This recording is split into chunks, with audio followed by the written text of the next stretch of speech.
Vamos a comenzar a grabar la clase para iniciar.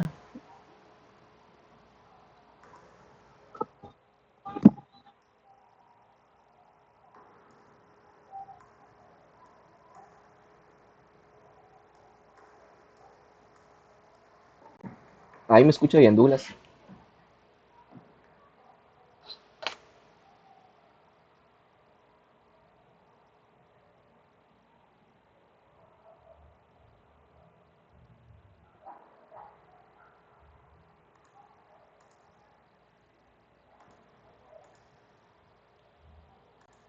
Bueno, comenzamos entonces.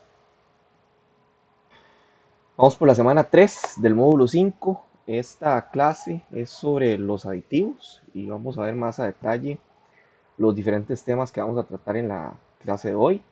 Vamos a conocer qué es un aditivo alimenticio, conocer por qué los aditivos son necesarios en los alimentos y los diferentes tipos de aditivos que hay, cuáles son sus funciones, cuál es la toxicidad que algunos de ellos presentan y conocer un poquito algunas regulaciones que se pueden dar. Ok, tenemos que los aditivos alimentarios comenzaron con la incorporación de las sustancias a los productos alimenticios, aunque de forma accidental inicialmente, posiblemente tenga sus orígenes en el Paleolítico. La exposición de los alimentos al humo procedente del fuego favorecía la conservación. Posteriormente, en el Neolítico, cuando el hombre desarrolla la agricultura y la ganadería, se ve obligado a manipular los alimentos con el fin de que resulten más apetecibles o que se conserven mejor. Y con el primer objetivo que se utilizaron, entre otros, como primer objetivo se utilizaron, entre otros, el azafrán, la cochinilla, y con el segundo se recurrió a la sal y al vinagre.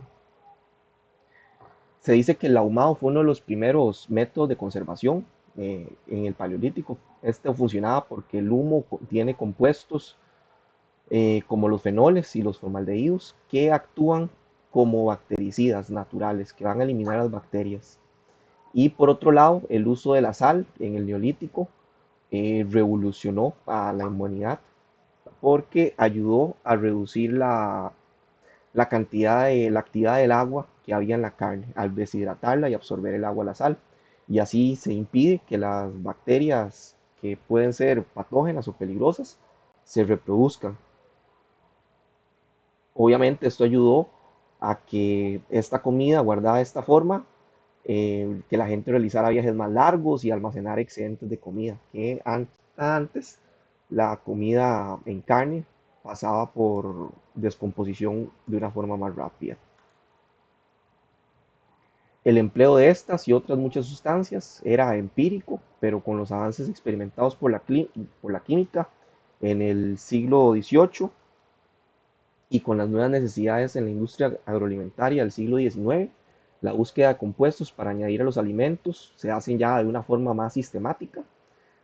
Hasta finales de este siglo se incluye el término aditivo y se hace de un modo confuso, ya que bajo esta denominación también se agrupaba inicialmente diversas sustancias con distintos efectos sobre sobre la salud humana, como las especias, los enriquecedores, los coadyuvantes tecnológicos, las impurezas y hasta los contaminantes. Esto vino ya en la revolución industrial, trajo consigo la necesidad de transportar alimentos del campo a las ciudades que iban creciendo y haciéndose más grandes, y al no haber regulaciones claras, los fabricantes de alimentos no distinguían entre un aditivo tecnológico y una adulteración. Por ejemplo, en esta época era común añadir alumbre al pan para hacerlo más blanco, se le agregaban sales de cobre a los pepinillos para que se vieran más verdes o incluso se le agregaba formaldehído a la leche para que no se cortara. Esa etapa era conocida históricamente como la era de la adulteración, lo que obligó a muchos gobiernos a intervenir. Por eso la necesidad de la intervención estatal, ¿verdad? Porque esto al estar desregulado, cualquier persona podía agregarle cualquiera de estos aditivos a la comida que los iban a hacer que lo pudieran vender de una forma más fácil y de una forma más rápida, pero que iban a afectar la salud de las personas consumidoras. Los aditivos proceden de distintas fuentes, pueden tener origen vegetal, como los espesantes, que son extraídos de semillas de frutas, de algas marinas, o los acidulantes, como el ácido tartárico, que contiene la fruta. se pueden obtener a partir de productos idénticos a la naturaleza, elaborados por síntesis o biosíntesis. Esto síntesis es que sea por medio de un proceso químico destilado que se hace en un laboratorio, o por biosíntesis que se produce genéticamente con algún microorganismo que fue diseñado para que se produciera este aditivo. Por ejemplo, esto es el ácido absórbico de la fruta y los tocoferoles de los aceites vegetales o colorantes como los carotenoides. Entre los aditivos obtenidos mediante la modificación de sustancias naturales están los emulsantes, que son derivados de aceites comestibles y ácidos orgánicos, y los espesantes como los almidones y la celulosa modificada. Además existen entre los aditivos artificiales como antioxidantes, colorantes, edulcorantes, entre otros. La diferencia entre uno natural y uno idéntico al natural es que, por ejemplo, el ácido absórico, la vitamina C, si se extrae de limón es de origen vegetal, pero si se fabrica en un laboratorio, que es la misma estructura molecular, química exactamente igual, es idéntico al natural, solamente que se hace en un proceso industrial de laboratorio. Entonces ahí es que se dice que es idéntico al natural o industrializado. La mayoría de la industria prefiere los de síntesis o modificados, como los almidones, porque dan mayor estabilidad y se obtienen a un menor costo en comparación con los extractos directos o más naturales. El Codex Alimentarius, la Comisión del Codex Alimentarius fue creada en 1963 por la FAO y por la Organización Mundial de la Salud para desarrollar normas alimentarias, reglamentos y otros textos relacionados, tales como códigos de prácticas bajo el programa conjunto de la FAO y la Organización Mundial de la Salud de normas alimentarias. La- las materias principales de este programa son la protección de la salud de los consumidores, asegurar las prácticas de comercio claras y promocionar la coordinación de todas las normas alimentarias acordadas por las organizaciones gubernamentales y las no gubernamentales. El códex es como la máxima referencia regulatoria que tenemos. Es fundamental para entender el comercio internacional. Cuando se hacen tratados de libre comercio y se buscan normas y reglamentos que se puedan tomar, el códex siempre es tomado como base, es la referencia internacional. La Organización Mundial del Comercio lo utiliza como referencia para resolver disputas entre los países. Si un producto cumple con el estándar del códex para un aditivo, eso le brinda una base sólida completa para que pueda tener los permisos de exportación en cualquier otro mercado global. Vamos a ver que la definición de aditivo alimentario puede ser cualquier cosa, cualquier sustancia que no se consume normalmente como alimento, ni tampoco se usa como ingrediente básico en los alimentos, ya tenga o no tenga un valor nutritivo, y cuya adición intencionada al alimento con fines tecnológicos, incluidos los organolépticos de sabor, en sus fases de fabricación, elaboración, preparación, tratamiento, envasado, empaquetado, transporte o almacenamiento, resulte o pueda preverse razonablemente que resulte directa o indirectamente por sí o sus subproductos en un componente del alimento o un elemento que afecte sus características. Esta definición no incluye los contaminantes o sustancias químicas añadidos al alimento para mantener o mejorar las cualidades nutricionales. Bueno, aquí el detalle es que sea intencionado. Si una sustancia llega a un alimento por un accidente, como un residuo o un detergente, es un contaminante, no es un aditivo. Además, aunque tengan o no un valor nutritivo, su propósito principal debe ser tecnológico. Entonces, por ejemplo, es que el ácido cítrico se añade para bajar el pH y conservar, no para aportar vitamina C al consumidor. También puede servir los aditivos como coadyuvantes de elaboración. Es un coadyuvante de elaboración. Es una sustancia o materia excluida, excluidas aparatos, utensilios que no se consumen como ingrediente alimenticio por sí misma y que se emplea intencionalmente en la elaboración de materias primas, alimentos o sus ingredientes para lograr alguna finalidad durante el tratamiento o elaboración, pudiendo dar lugar a la presencia no intencionada pero inevitable de residuos o derivados del producto final. Aquí la diferencia técnica es que el coadyuvante desaparece o se inactiva antes de que el producto llegue al consumidor. Bueno, y el coadyuvante de elaboración no se considera un activo. Un ejemplo clásico es el aceite para desmoldar en panadería o los filtros de carbón activo para clarificar los jugos.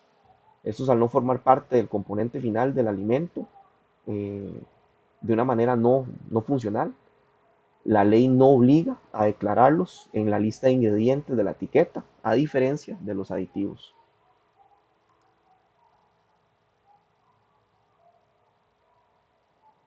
El uso generalizado en la industria alimentaria de los aditivos actualmente hace que este tipo de sustancia obliga a establecer mecanismos de control que regulen su correcta utilización y verifiquen sus resultados. Para que una sustancia sea admitido como aditivo, debe estar bien caracterizada químicamente y debe superar los controles toxicológicos establecidos por parte de los correspondientes organismos sanitarios. Asimismo, debe mostrarse su necesidad de tal modo que su uso suponga ventaja tecnológica y beneficios al consumidor. Bueno, esto no basta con que un aditivo sea seguro, sino que su uso no debe utilizarse para engañar al consumidor. No se debe utilizar un colorante para que una carne que esté vieja se vea más fresca, por ejemplo. Eso está prohibido. O para disimular malas prácticas de higiene. También está prohibido, aunque el producto químico sea inocuo.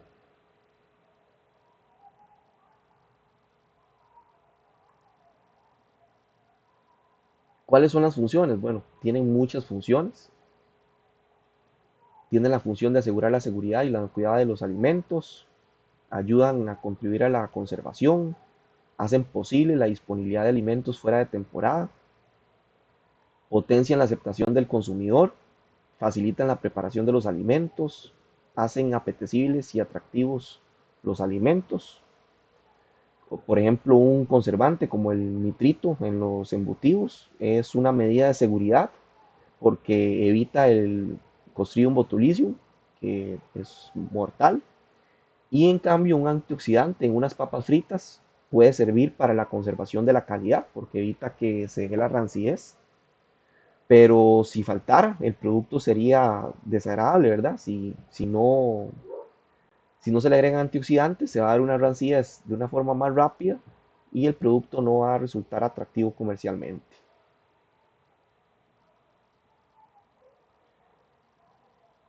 Los aditivos en su forma de conservación pueden hacer que los alimentos estén fuera de temporada. Por ejemplo, si se tiene una piña en almíbar, ahí se estaría conservando esta piña y se puede consumir en cualquier momento del año, gracias a los estabilizantes y a reguladores de acidez, por ejemplo. El Codex clasifica los aditivos en 28 clases funcionales según su función tecnológica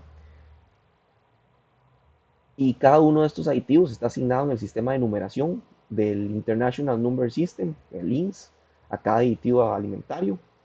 El sistema INS es el idioma universal de los aditivos, es el nombre comercial. El nombre comercial puede llegar a cambiar, pero el nombre INS va a ser único. Es como el nombre científico o la fórmula química. Por ejemplo, el ácido absórbico siempre va a ser el INS 300. Aquí en China, en Europa, y las 28 clases funcionales existen porque un mismo aditivo puede tener múltiples funciones.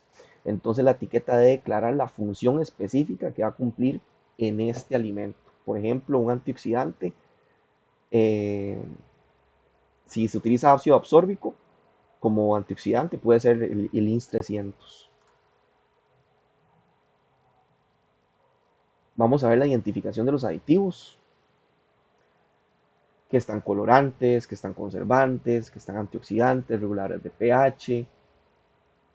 Hay agentes que actúan sobre la textura, como los estabilizantes, los espesantes, los gelificantes, los emulsionantes, los correctores de acidez, las sustancias minerales, hay potenciadores de sabor, hay otros diferentes tipos de aditivos, como los agentes de recubrimiento, los gases de envasado, los edulcorantes, hay enzimas, hay almidones modificados, hay muchos tipos de aditivos. Ya ahorita, más adelante, vamos a verlos con más detalle.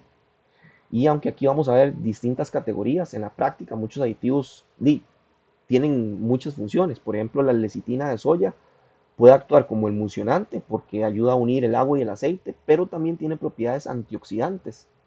Entonces hay que verificar que el aditivo esté probado para la categoría de alimento específica. ¿Esto qué quiere decir? Que no todos los conservantes sirven para lácteos, ni todos los colorantes son estables en bebidas ácidas. Un regulador de pH es crítico y si el pH varía, el conservante podría dejar de funcionar. Entonces son cosas que hay que tener en cuenta. No solamente es utilizar un preservante porque es un preservante, no, tiene que ser un preservante específico para el alimento que estamos haciendo. Que sepamos que va a funcionar en nuestro alimento. Vamos a ver la seguridad de los aditivos. Para regular la incorporación de una sustancia a los alimentos son necesarias unas pruebas que aseguren su inocuidad a la dosis idóneas para su uso. Puede definirse la toxicidad de una sustancia como su capacidad para producir efectos nocivos en un organismo. Esa toxicidad depende de factores como la dosis, que es la cantidad de sustancia absorbido, la frecuencia de la administración, si fue una sola dosis o fue durante mucho tiempo, el grado de toxicidad de la sustancia, qué tanto esa sustancia le puede causar un daño a las personas y del tiempo para que se manifiesten los efectos. Aquí se puede aplicar el principio de Paracelso, que es que la dosis hace el veneno, incluso hasta el agua, si la consumimos en exceso, nos puede resultar tóxicas, o la sal, que la consumimos todos los días. La toxicidad no solo que haga daño, sino es por cuánto necesito consumir y por cuánto tiempo para ver un efecto adverso. Es importante que nosotros nos aseguremos que el consumidor jamás vaya a estar cerca de una dosis tóxica por consumir nuestros alimentos. Entonces hay que buscar respetar los límites máximos permitidos en nuestras formulaciones. En seguridad de los alimentos, el Comité Mixto de la FAO y la Organización Mundial de la Salud de expertos en aditivos alimentarios estableció que los aditivos deben someterse a estudios de toxicidad aguda, ensayos a intervalos de 24 horas, de corta duración, estos son ensayos durante un periodo hasta 90 días, 3 meses, o estudios crónicos, son ensayos durante toda la vida o varias generaciones de animales de una vida corta, y así como estudios de teratogénesis, de carcinogénesis y mutagénesis. Esto es el, un estudio de teratogénesis, son vitales para asegurar que el aditivo no cause malformaciones en un feto si lo llega a consumir una mujer embarazada. De carcinogénesis es que vaya a producir cáncer y la mutagénesis es que se descarte que le vaya a causar daños al ADN que puedan ser hereditarios. Hay que entender la diferencia entre toxicidad aguda y crónica. La aguda nos dice qué pasa si se consume una dosis alta de golpe, pero el consumidor lo que realmente le importa es una toxicidad crónica. ¿Qué pasa si consumo pequeñas cantidades de este colorante todos los días durante 30 años? Eso es la diferencia.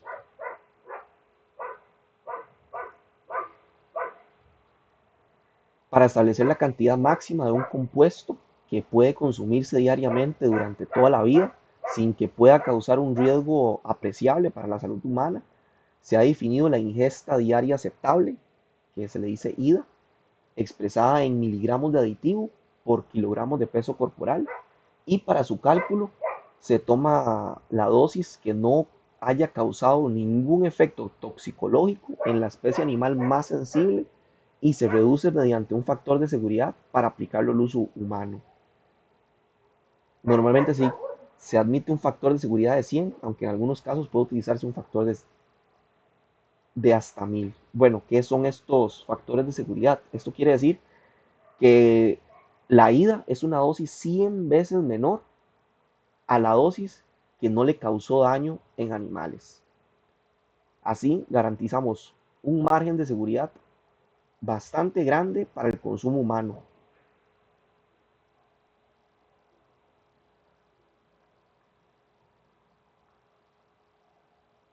¿Alguna consulta? ¿Alguna duda? ¿Todo claro hasta el momento? Profe, Sí, quería compartirle una cuestión que pasó hoy en la empresa, que es algo de que usted eh, nos ha explicado en este curso y nos advirtió. claro, por El supuesto. asunto es que donde yo trabajo, hace gelatinas y bolis. Ajá. De hecho, yo soy el que le hago la recepción a Laika para el azúcar líquida.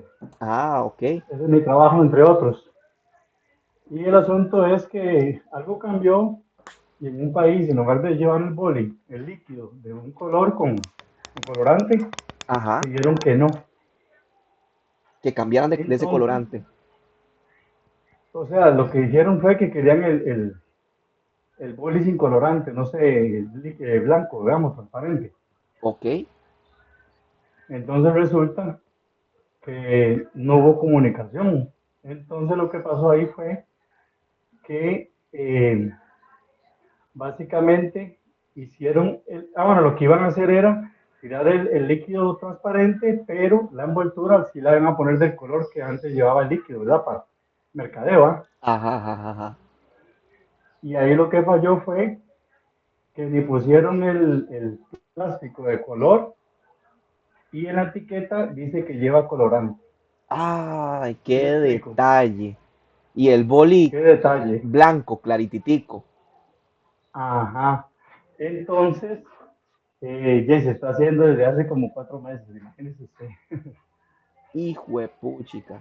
Que Reempacando el lo que a producto. veces, sí, claro, ya exportado. Lo que no se pregunta uno es que, digamos, cómo se recibió allá, porque ya de tantos meses, me imagino que algo se ha vendido, ¿ah?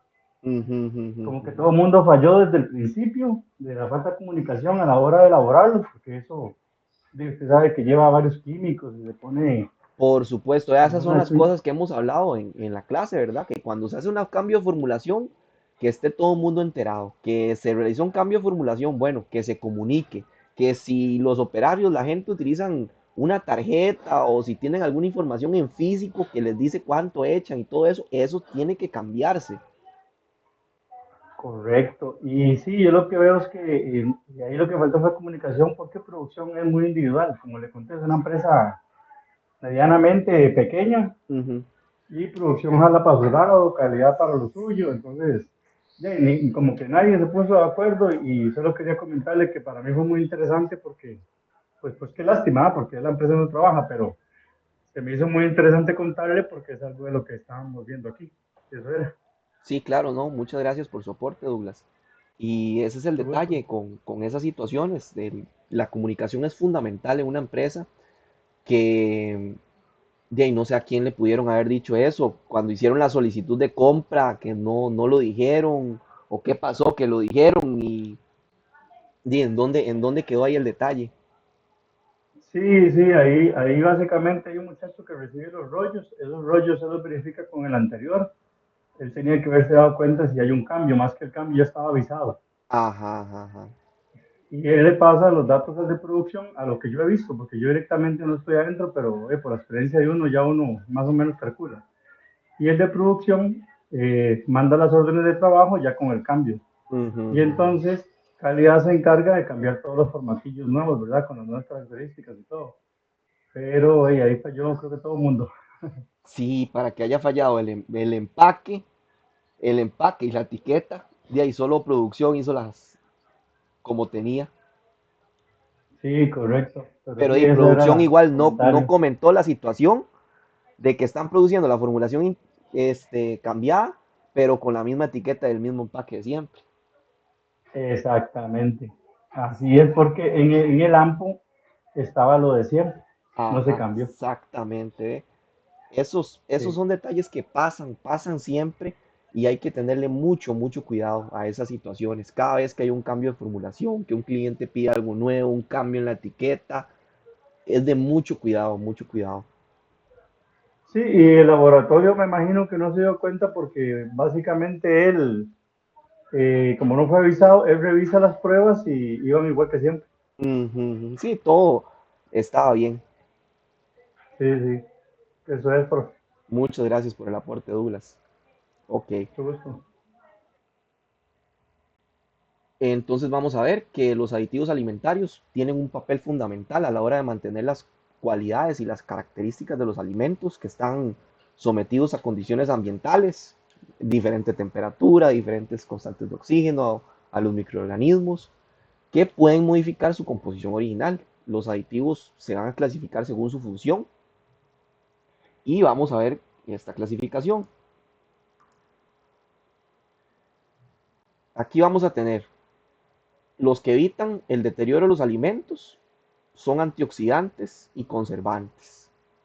Los que van a modificar la textura son espesantes, gelificantes, emulsionantes y estabilizantes. Bueno, los espesantes es que pone más espesa la textura del producto. Gelificante es que lo hacen gel. Es diferente a espesar porque ya el gel es sólido. Ya queda sólido pero suave. Y una emulsión es combinar una fase gaseosa con una fase líquida. Y un estabilizante es para que productos como el queso, por ejemplo, que algunas veces van soltando líquido, que estabilice el agua dentro del producto y la retenga para que no se dé, eh, ese efecto se llama sinéresis, que es la separación del suero o del agua. También están los que modifican el sabor o el aroma, los aromatizantes y saborizantes, los resaltadores del sabor, los edulcorantes, que los edulcorantes son los sustitutos del azúcar, ayudan a modificar el color, como los colorantes o los estabilizantes del color. Los de modificar otras propiedades como consistencia, textura o acidez, están como por ejemplo el antiespumante, que evita que se haga espuma, antiglutinante, que evita que se hagan grumos, humectantes, reguladores de acidez, antiacidulantes y leudantes químicos. Los leudantes químicos es lo que llevaba el pan que se crearan burbujas para que creara esta textura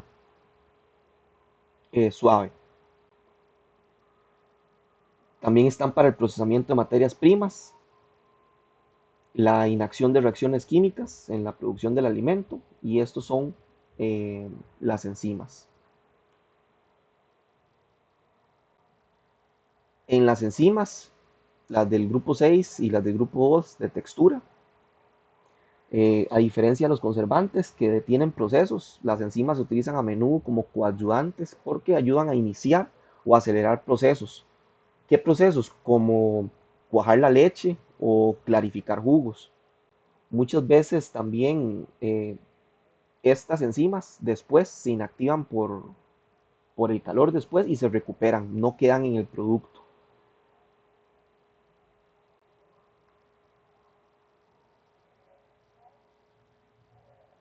Vamos a tener los antioxidantes, que son los aditivos que evitan el deterioro de los alimentos, son sustancias que retardan o evitan la oxidación de los alimentos. La oxidación es una reacción en cadena que una vez que se inicia, continúa hasta la oxidación total de las sustancias sensibles. Como consecuencia aparecen olores, sabores a rancio y se obtienen productos que pueden ser nocivos para la salud. Los antioxidantes pueden actuar por medio de diferentes mecanismos, como que detengan la reacción en cadena de oxidación, pueden ayudar a eliminar el oxígeno atrapado o disuelto en el producto, que como la palabra lo dice, ¿verdad? Oxidación necesita oxígeno para funcionar. Mediante el uso de agentes quelantes que eliminan las trazas de los metales, como el cobre o el hierro, que va a facilitar la oxidación. El antioxidante debe añadirse al inicio del proceso. Si el producto ya está rancio, bueno, añadir el antioxidante al final no va a hacer nada. Los agentes quelantes es que sirven para secuestrar metales como el cobre o el hierro y estos actúan como catalizadores potentes en la oxidación. ¿Qué quiere decir? Que si tenemos cobre o hierro en nuestro producto, va a hacer que se dé una oxidación más rápidamente del producto. Entonces, un agente quelante va a secuestrar y tomar estos iones metálicos y va a evitar que actúen como oxidantes.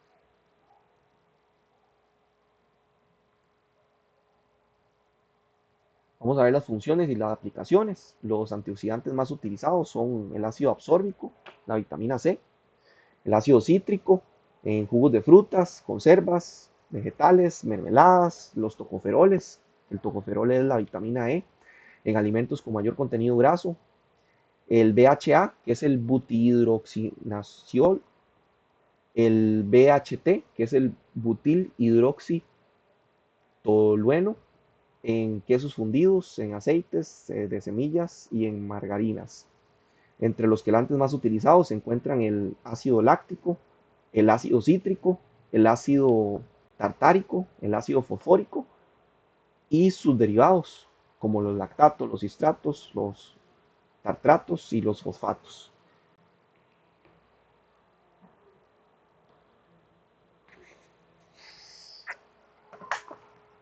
Y estos productos también se pueden utilizar en combinación, mezcla de ellos. ¿Por qué? Porque a veces mezclados funcionan mejor, se da un efecto de sinergia, uno potencia al otro. Un ejemplo de esto es el BHA y el BHT. Estos dos normalmente se mezclan. ¿Por qué? Porque juntos protegen mejor las grasas que por separado. Además, como, como los tocoferoles, que es la vitamina E, estos se sacrifican oxidándose ellos en vez de que el aceite se oxide. El ácido cítrico, por ejemplo, actúa como secuestrante o quelante, atrapando los metales como el hierro que van a acelerar la reacción. Vamos a tener los conservantes, que son sustancias que impiden o retardan la descomposición de los alimentos provocada por los microorganismos, bacterias, levaduras, hongos, que se nutren de ellos o por los productos de su metabolismo que pueden ser perjudiciales para la salud del consumidor. Por ejemplo, la toxina botulínica. Entonces, el conservante va a evitar la proliferación de microorganismos y sus potenciales toxinas.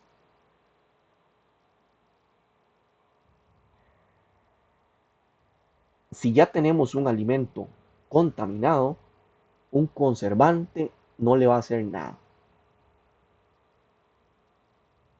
Eso hay que tenerlo muy claro. Ya un alimento, una vez que está contaminado, ya una vez que tiene una carga bacteriana muy alta, esto no sirve para tratarlo después. Un conservante es preventivo, para usarlo antes.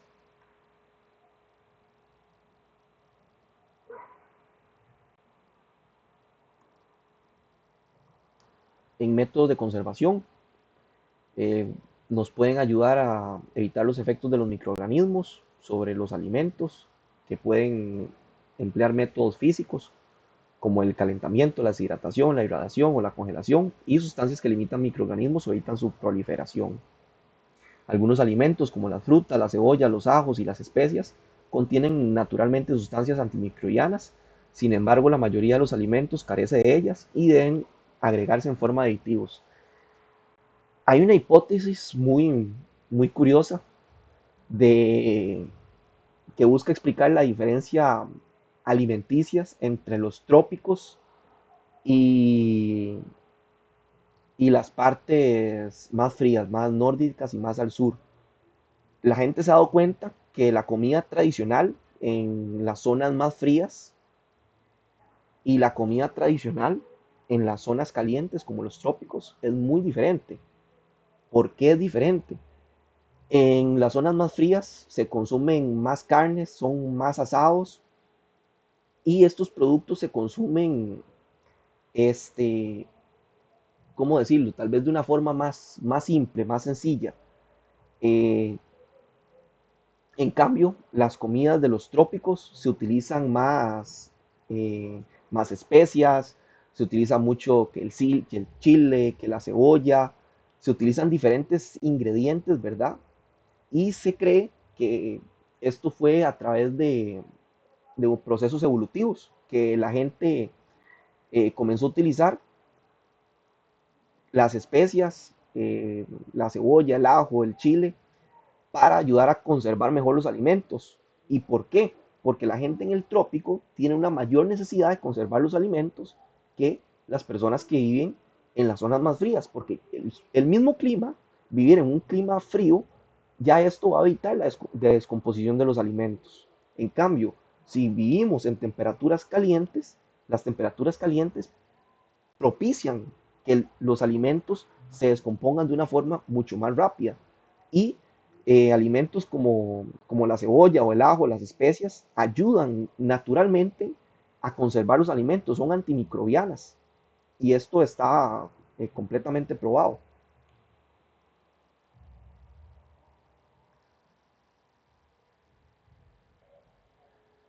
Vamos a ver algunos conservantes aprobados como aditivos alimentarios. Estos son el dióxido de azufre y los sulfitos. Evitan cambios de colores en las frutas y las verduras secas. Los sulfitos inhiben la proliferación de bacterias. Se adicionan a jugos de uva, a mostos de vinos, sidra, vinagre, a aperitivos, aderezos y se utiliza como materia prima para otras industrias. También tiene propiedades antioxidantes. Los sulfitos son alérgenos declarables. Hay que declarar cuando nosotros agregamos sulfitos a alguno de nuestros productos que estamos haciendo, ¿verdad? Tiene que decir en la etiqueta.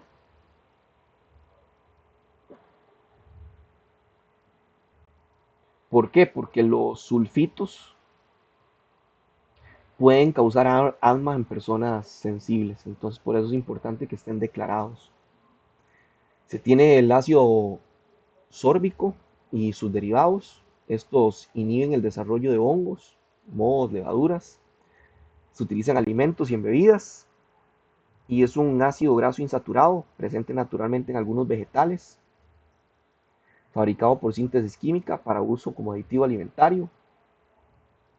Se tienen también los nitratos y los nitritos, sirven como conservantes, inhiben el crecimiento de la bacteria botulínica.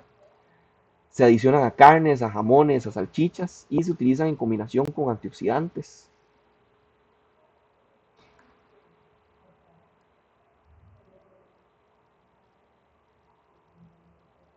Los nitratos también sirven para darle el color a los embutidos, como el jamón o las salchichas o el salchichón, se da por los nitratos o los nitritos que se le agreguen. Se tiene también el ácido benzoico, que sirve como conservante para alimentos ácidos, como conservas de tomate o pimientos, y este se encuentran en la naturaleza, en canela o en las ciruelas. También está la micina, que es un antibiótico. Este sirve para quesos procesados y es producido por un microorganismo inocuo presente naturalmente en la leche fresca que interviene en la fabricación de diferentes productos lácteos. Y se tienen también los propianatos que sirven de conservantes y tienen efectos contra los mohos, sirven para la panadería y la repostería, son sales derivados del ácido propiónico, un ácido graso de cadena corta.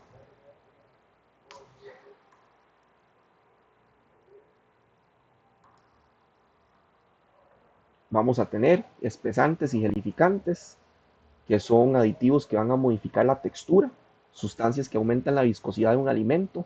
Es el más común es el almidón de maíz y sus derivados.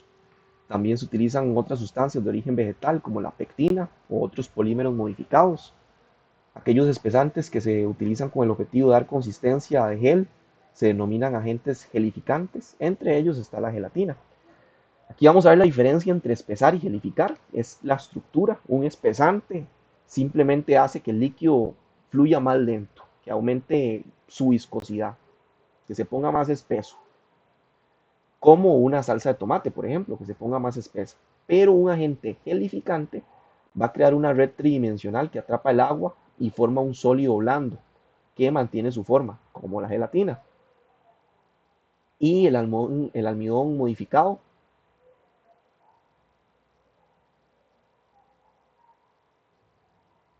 usamos modificados y almidones nativos como la maicena común, porque los nativos pierden agua y si el producto se congela o se calienta mucho, los modificamos. Los modificados soportan más el estrés industrial sin soltar el agua.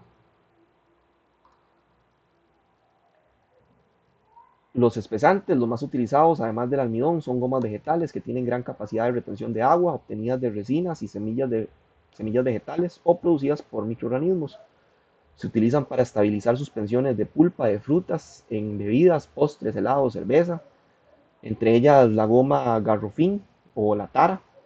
También está la goma arábica, la goma santano, y se tienen gelificantes, que además de la gelatina se encuentra el ácido algínico, que se obtiene a partir de algas pardas. Se emplea en helados, en conservas, en aderezos de ensaladas, en el agar, que es obtenido de algas rojas. También se tiene la pectina, que es un polisacario natural de las paredes de células vegetales, que forma geles en medio ácido en presencia de grandes cantidades de azúcar. Se emplea en la elaboración de mermeladas. Vamos a tener emulsionantes y estabilizantes. Estas sustancias se confieren y se mantienen la consistencia y la textura deseada y evitan la separación de ingredientes que naturalmente no se unirían, como la grasa y el agua. Se emplean en productos como la margarina, quesos, pastas untables, en helados, en chocolate, en productos de repostería, pastelería, en galletitas, en aderezos, en mayonesa, en alimentos bajos en grasas. Entre los emulsificantes más utilizados se encuentran la lectina, que se obtiene como un subproducto del refinado aceite de soya o a partir de la yema de huevo, y los mono y diglicéridos de ácidos grásicos. Bueno, aquí es importante, ¿verdad?, la diferencia entre el espesante y el gelificante.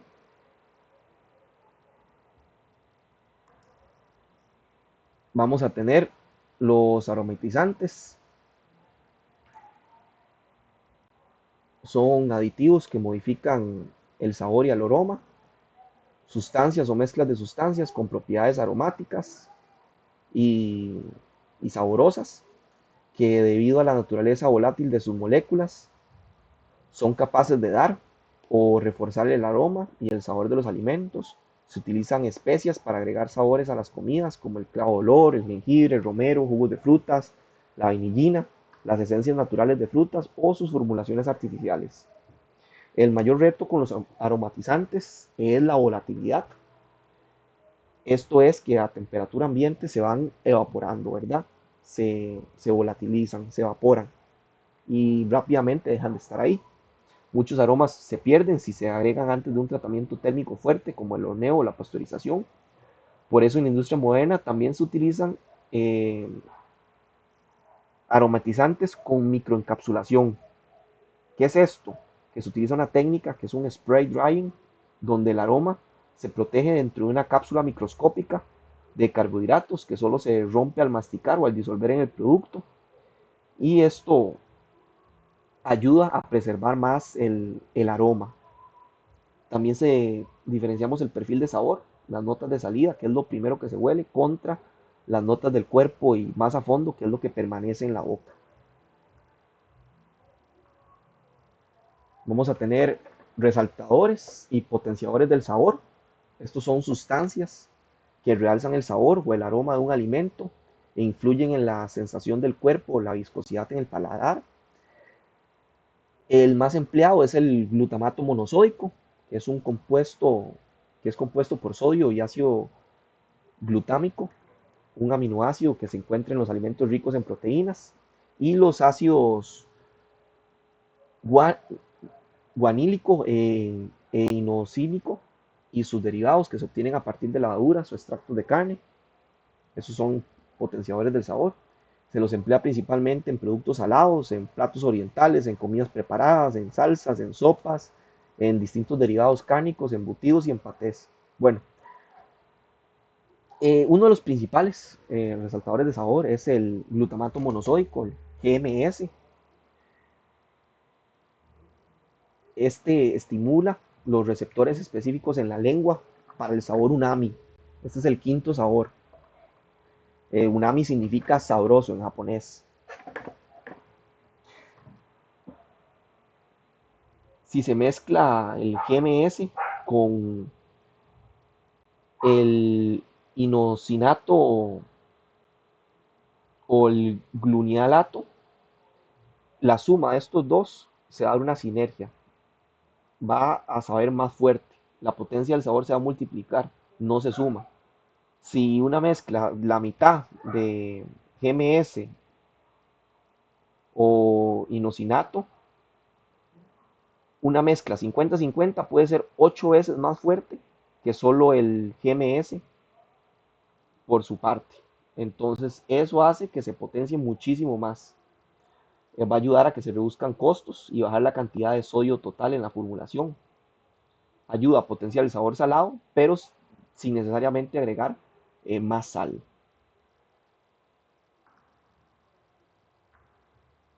Vamos a tener edulcorantes, que son sustancias naturales y artificiales, diferentes a la sacarosa, que es el azúcar de mesa, que aportan sabor dulce al alimento. Los edulcorantes de bajas calorías han sido los aditivos de mayor desarrollo en los últimos años.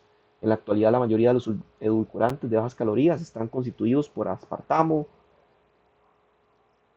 acesulfame, K, ambos con mayor capacidad de endulzar que el azúcar de mesa. En formulaciones, dependiendo del producto, ¿verdad? No es nada más quitar el azúcar y meter un edulcorante. ¿Por qué?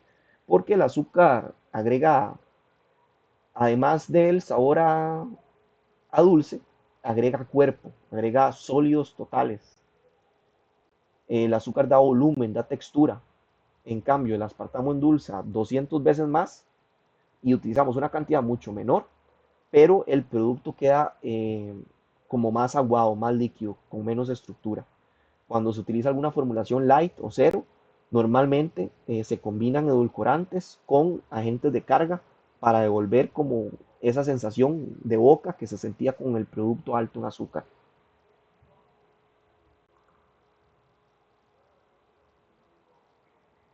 Vamos a tener que el aspartamo está conformado a partir de los aminoácidos de la fenilanina y el aspartamo, por lo cual está contraindicado en pacientes con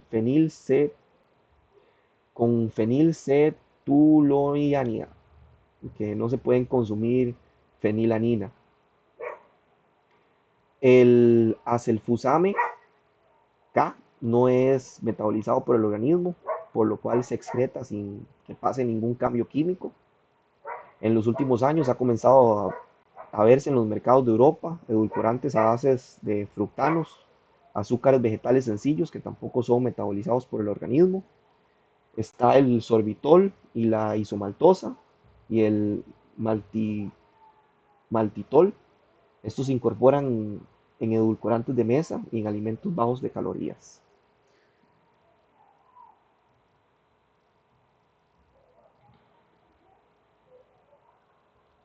Además están los colorantes, que son aditivos que van a modificar el color.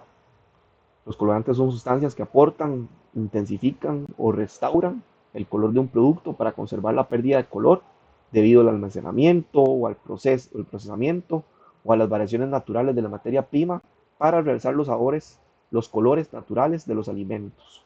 Son ampliamente utilizados en repostería, para golosinas, jugos de frutas, gaseosas, galletitas, helados. El objetivo es mejorar su aspecto visual y poder dar respuesta a las expectativas del consumidor. Bajo ninguna razón se puede utilizar colorante para ocultar o disimular las fallas de un producto. Muy claro, ¿verdad? Con eso comenzamos.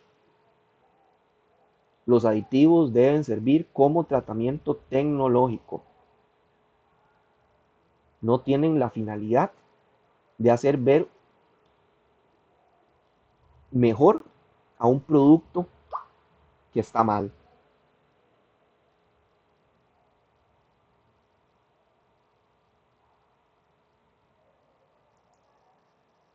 Otros aditivos son los antiespumantes, que son sustancias que previenen o reducen la formación de espuma. Se utilizan en la fabricación de mermeladas que generan espuma al hervirse. Eh, También evitan que, por ejemplo, el aceite forme espuma y se vaya a desbordar del tanque. Eso previene incendio y quemaduras de los operarios. También están los antiaglutinantes, que reducen la tendencia de las partículas individuales a adherirse las unas a las otras. Por ejemplo, evitan que la sal se aglomere.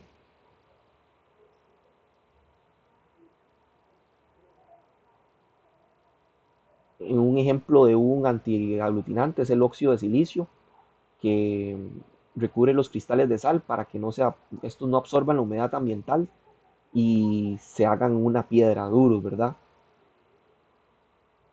Y se tienen humectantes, que los humectantes protegen a los alimentos de la pérdida de humedad o facilitan la disolución de un polvo en un medio acuoso. Ejemplos de humectantes son la glicerina o el propilenglicol. Estos se utilizan en panadería y bajan la actividad de agua, secuestrando el agua para que los mohos no la puedan utilizar, pero manteniendo el producto suave. También tenemos reguladores de acidez que alteran o controlan la acidez o la alcalinidad de los alimentos. Se tienen acidulantes que aumentan la acidez o dan un sabor ácido a los alimentos, como los ácidos cítrico, tartárico o fumárico.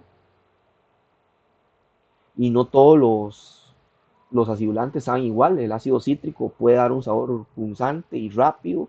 El ácido málico es un sabor más persistente y más suave.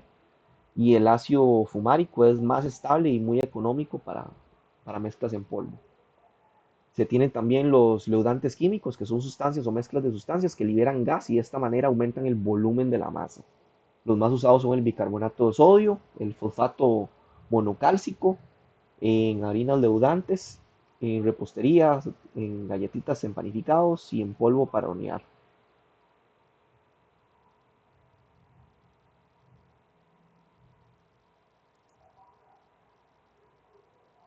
Vamos a tener enzimas, que estas actúan sobre las etapas de procesamiento de las materias primas o en la iniciación de las reacciones químicas de producción de alimento.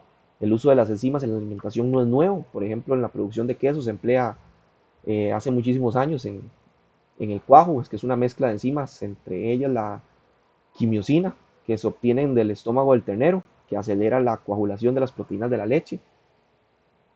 Se dice que el queso se descubrió porque inicialmente se almacenaba en estómagos de animal y se dieron cuenta que cuando lo almacenaban en el estómago de los animales, ¿verdad? Esta leche cuajaba y se coagulaba.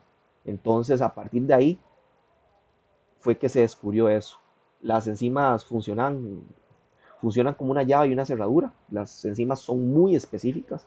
Una enzima no es multifuncional.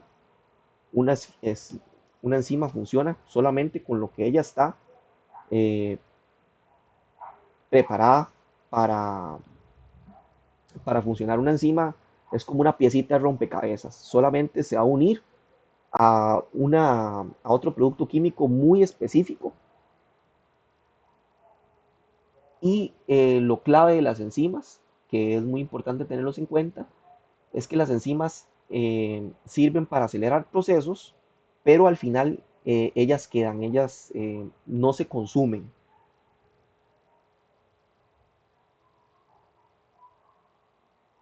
¿Alguna duda, alguna consulta? Profe, de eso que está hablando usted, colorantes y todo eso, eso aplica para, digamos, en el área donde estoy yo, ¿verdad? Lo que es bolis y gelatinas. Sí, por supuesto. Deben haber colorantes que en mercados europeos o como el estadounidense no estén permitidos y que posiblemente estén acá. Sí, porque hay unos más líquidos, hay unos más espesos, es en base a todo eso que usted está hablando. Correcto, correcto. Y no todos los colorantes sirven para colorar los mismos alimentos, ¿verdad? Para Correcto. aceites utilizamos un tipo de colorante, para mezclas en polvo utilizamos otra. Ok, Entonces, está bien, eso profe, gracias. tenemos que adecuarlo al producto que estemos utilizando Correcto. y a los otros Ok, ingredientes. gracias. No, gracias a usted, Dula, sí que... Y hasta aquí estaríamos con la clase de hoy. Está bien, profe, no, muchas gracias. Ahí repasar, porque el tema estuvo así bastante técnico, ¿ah? Sí, sí, Hay sí, que esta repasarlo presentación bastante. estuvo bastante técnica, entonces seguramente para el examen, ¿verdad? Van a hacer preguntas Sí, y sí. más Hay que específicas. memorizarlas o estudiarlas bastante. Así es, Douglas, muchos éxitos. Gracias, Roger. Pura vida, pura vida.